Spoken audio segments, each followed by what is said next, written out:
Ladies and gentlemen, do not adjust your set. I am Hitman Cause. Welcome to a special edition of the contracts. And of course, I'm not alone in this endeavor. Please welcome, as always, the co-host of the contracts, the humble man, Gary. Gary, welcome to the contracts. Yo, what's good? What's good? What's good? My man's Cause Pain. What's goody, my nigga? Not much, man. I understand you got a few things you'd like to get off your chest. Yes, sir. All right, let's do it. Yup. Now, one of the things I want to get off my chest is the World Heavyweight Championship tournament. Now, it's great that it's happening, but what I feel makes no sense is if the belt is only exclusive to Monday Night Raw, why in the tournament, why are SmackDown superstars also competing for it? That's what I feel makes no sense. Yeah, I definitely agree with you. I mean, if anything, you know, it's either doing one thing, either one. It's gonna make it clear that Seth Rollins, who won out of the Raw side, is gonna win the title, or if AJ Styles wins, then he's going to Raw. Exactly. Because when Triple H made the announcement for the world title tournament, he said that the title itself is going to be exclusive to Raw because Roman Reigns is on SmackDown. Exactly. So with this going down, the only way I see any sense of it is that if, you know, Seth Rollins wins the title, or AJ Styles wins and immediately goes to Raw, or else it's gonna immediately put a complete wrench in everything. That's correct. Yeah.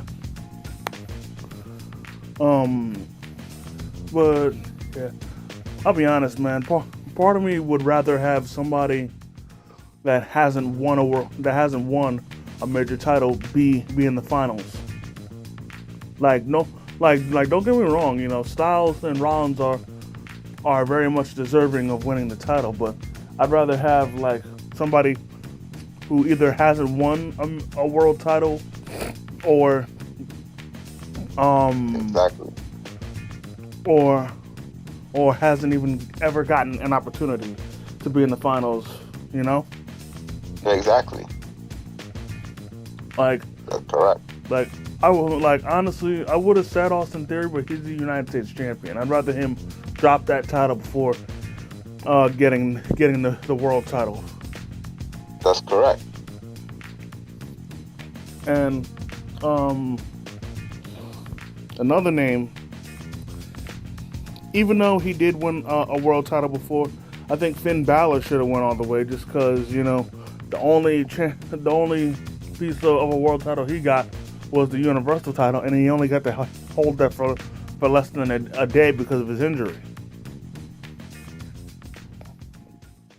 Because he, you know, still hasn't gotten, in my opinion, the world title run that he deserves.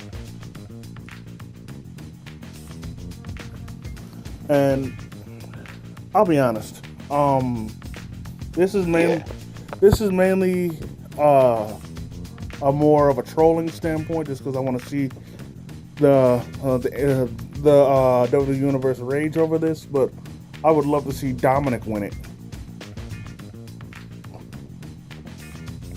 Just because he's the top heel in the company, and I can only imagine how loud the boos would be if he pulls it off. Right, that's crazy. But also, I think also Damian Priest definitely deserved to be in the finals, because he's never won the world title, and I've said it for the past few contracts that Damian Priest has been on another level. So, given how hot he's been, you know, he more than deserves this. You know, and then also, Yeah. yeah. Because I mean, you made some very valid points. We both did, honestly speaking, because it's like, man, like, who we feel should win or whatever, like, what makes sense about it. It's like, make it make sense. If it's only exclusive to Raw, let only Raw, like, what I feel like it should only have been two of the triple threat matches happening on Raw. Whoever won both those triple threat matches, then let them fight at Night of Champions.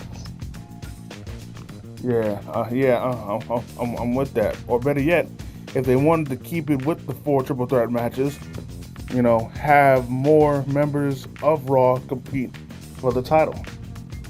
Exactly. You know, like it should have been an all Raw tournament. Exactly. That's exactly with you on that. That's what I mean. Yeah. Hey, what happened? I said it should have been exactly that. Yeah. Completely agree. Anything else you'd like to add, or would you, or what? Oh no, that's that for that topic. All right, now, what's the next subject matter you wanted to discuss? The next subject matter I wanted to discuss was the way how Omos is being utilized. Now, Omos, it's like what they're doing is what they're wasting him. It's like they're wasting him and they don't know what to do with him, because Omos is great talent and he has the potential to be another Big Show, another Braun Strowman, another great Ali.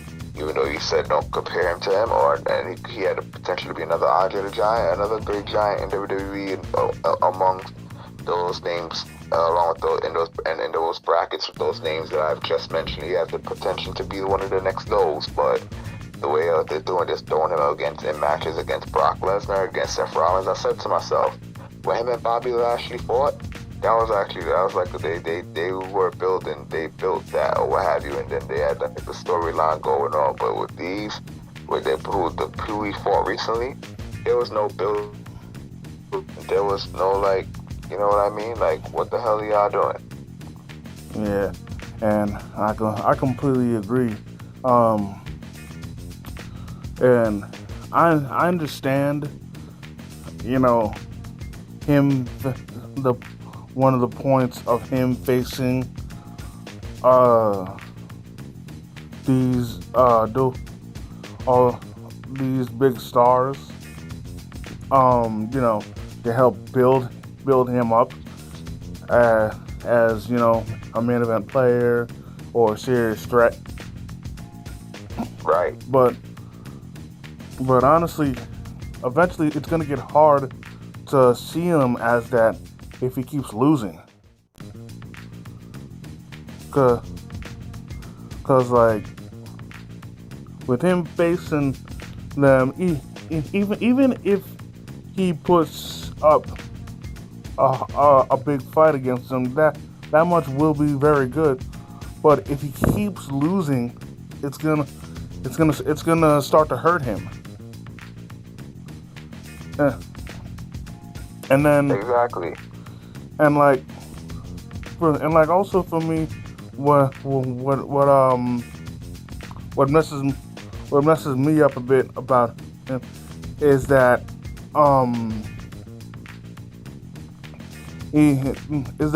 there's no middle ground with Omos. And reason why I say that is because he's either facing off against a main eventer, or he's doing a squash match against a local jobber. There's no middle ground where he's facing like a mid-carder or like a high mid-carder or something like that. You know, or at least somebody that people know. And honestly, at this point, in Omos' career, squash matches do nothing for him. Cause he's already, like, his name is already established to an extent. So squash matches do nothing for him. That's correct. So like, I agree. Yeah. So honestly, at this point, they either need. Well, first off, they need to get him some wins. That's number one. They need to get him some wins, and then on top of that, he needs to get some wins against established names. They don't necessarily have to be the superstars or main eventers, but they at least have to be mid carders or at least good dudes who are featured on the show regularly. Exactly. Because honestly, without that, it's gonna be hard for people to care, and like, the ceiling for him to succeed is still like the ceiling is still high because he's still young. Because if I'm not mistaken, he's my age. That's correct. He is. He is. Like, when I saw him, I was like, I would have thought he's in our age group. But then when I looked him up one time, he's like in his 30s and what have you. Like, he's older than the both of us. Yeah, but thankfully he isn't. And because of his age, he still has a lot of time to develop and improve, and WWE can still make something good out of him. But honestly, if they keep going this trajectory, for him to job out to the superstars, eventually, his star is gonna fall, and people aren't gonna take him serious or expect much out of him.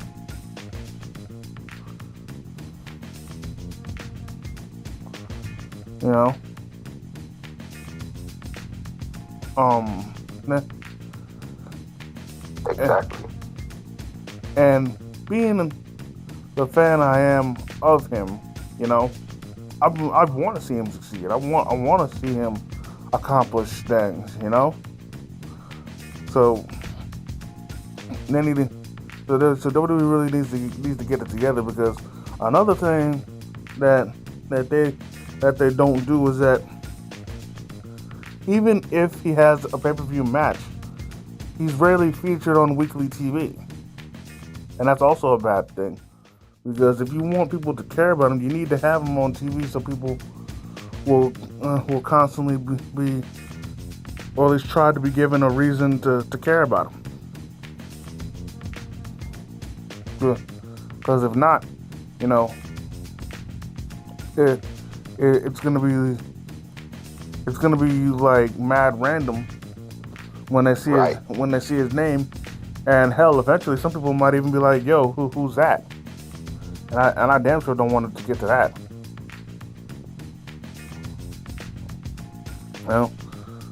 Because then at that point, I think all hope would be lost. Right, exactly. Like, I read the book, like, come on. Then, yeah. So WWE definitely needs to. They honestly need to figure out what they want to do with Omos.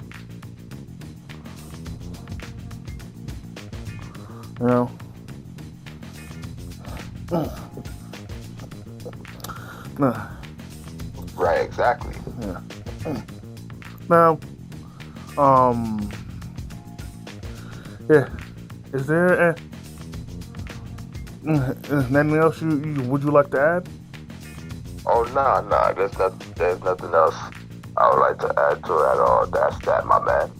All right. Well, I was doing some thinking, and there's there's something that I would like to bring onto the table that a lot of people have been talking about, and considering the recent news that's come out, it's only made me even more annoyed, and that's why are they wasting LA Knight?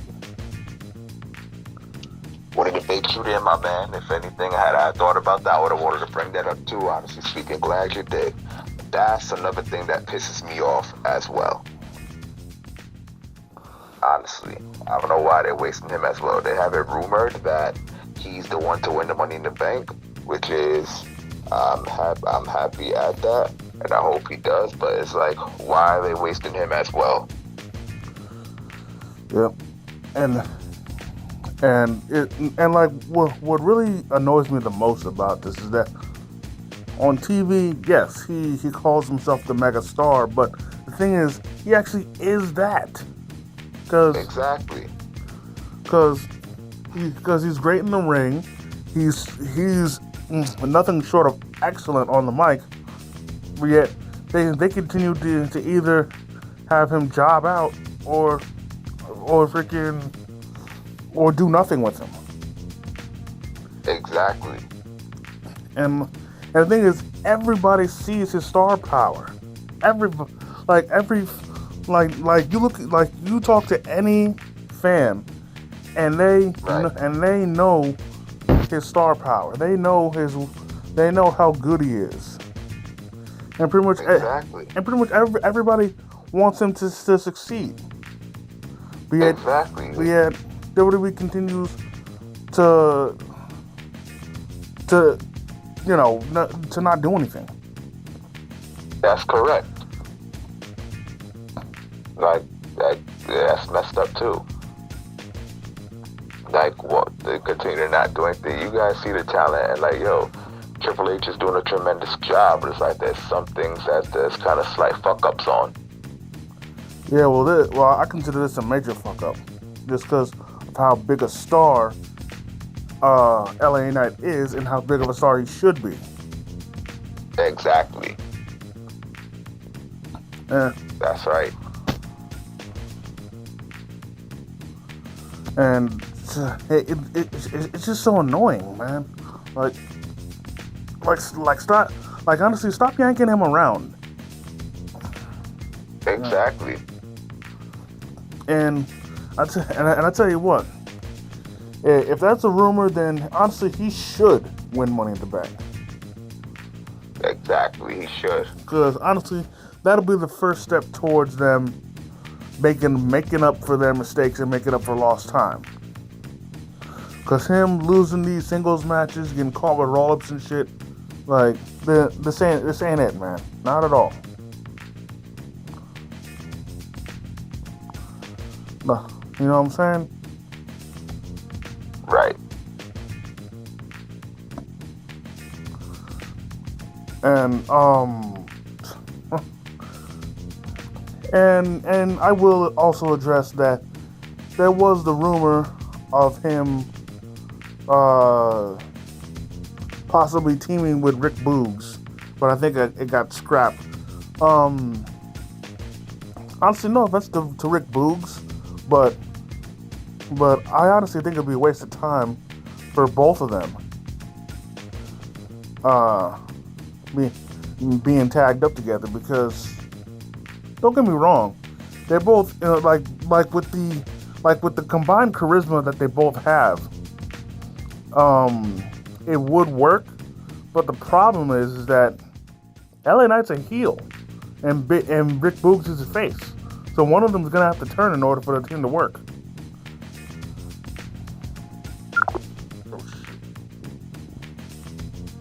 So, and you know, and when, you know, stuff like that goes down, you know, that's correct. Yeah, like it's got to like, you know, they both have to be on the same side. Yeah, they really do. I mean, you know, if they were to be in a team, it would help. It would help Rick Boogs, because considering how much bigger of a star LA Knight is compared to him, so it would at least help him. But yeah, it would. But the thing is, where LA Knight is right now, it just wouldn't be right. It just wouldn't be right for him to be and to be you know, to be in a tag team. He, like, right now, he's the kind of guy who will excel as a single star. So putting him in a tag team is gonna do more to hurt him rather than help him. That's right. I mean, don't get me wrong, people will still care, but it's still gonna mess things up a bit. Yeah, that's truly correct. It will. Like, come on, man. Like, you already know how LA Knight is a massive star. Yep. Man. For real. So, you know, hopefully, forget the coming weeks. Hopefully next week, they're gonna do something with him. Exactly. Hopefully next week they do. Because they've messed up so far. Exactly. And hell, you know, I'll even be happy with him just cutting a promo, tearing down the crowd, you know? Exactly. That's good enough. Because just him running his mouth is good. It will, you know, get people talking. Exactly. But, you know, I would much rather have him be in a match. Me too. We would. Yeah. But, you know. Exactly. Word. But I think that's all I got on my mind for the moment. Got you, my man. Anything else you got to say? Oh, that's it, my man. Yeah. So, with that being said, that's gonna do it for this episode, ladies and gentlemen. I definitely want to thank each and every one of y'all for taking the time out of your busy schedule to come and chill with your boys. I definitely want to thank the Humble Man for coming through, kicking his wrestling knowledge. Oh, you already know. You know how we do this shit. I brew this, and we always going to, you know, give predictions of the pay-per-views and also speak on things that's on our mind. What's on our mind, or what have you, and such, or like other topics regarding wrestling. You already know how we do it. And happy Mother's Day out there to the mothers. Yeah, definitely. Right. So, if y'all enjoyed this video, go hit the like button. Comment if you feel like it. If you're new to the channel, please subscribe and hit the notification bell so you never miss a new video. And until next time, by way of Struggle Vision Production, it's the Hitman and the Humble Man, and we out. Peace. Peace. We out this bitch. See y'all next time. We'll be back right at y'all with predictions for WWE United Champions and WWE NXT Battleground.